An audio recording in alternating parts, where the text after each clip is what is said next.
But she's still your mother. Don't disrespect her.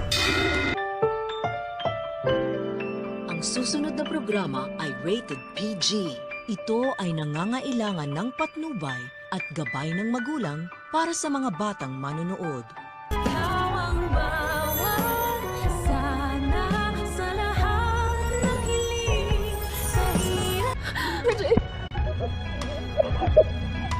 Masyado naman yatang obvious na obvious ang strategy ng mag-amang Eric at Justin para sa kanilang masamang balak sa Apex. Maiisipan kasi ni Eric na kailangan nilang mag-ingat ng kanyang anak upang hindi sila mahalata ni Giselle sa kanilang masamang pakay na paghihiganti nga dito. Sasamantalahin ni Eric ang pagkakataon na muli na namang binabastos ng kanyang anak na si Justin ang kanyang ina na si Giselle. Dahil nang hinagis ni Justin ang binigay na bulaklak ng kanyang nanay, ay papagitna naman itong si Eric at sasawayin si Justin. Pakunwaring pagagalitan ni Eric si Justin at sasabihan niya ito na hindi porket galit siya sa kanyang nanay na si Giselle ay babastusin niya na ito. Kailangan niya pa rin daw irespeto ang kanyang ina dahil nga ito ang nagduwal sa kanya sa mundong ibabaw. Biglang bigla naman si Justin dahil hindi niya inaakala na sasawayin siya ng kanyang ama. Pero eventually ay maunawaan din naman ni Justin ang ginagawang strategy ng kanyang amang si Eric upang hindi nga sila mapaghinalaan ni Giselle sa kanilang balak at maging positibo ang tingin ni Giselle kay Eric habang ginagawa nila ang kanilang plano. Sa kabilang banda, nanumbalik na naman nga ang kinatatakutan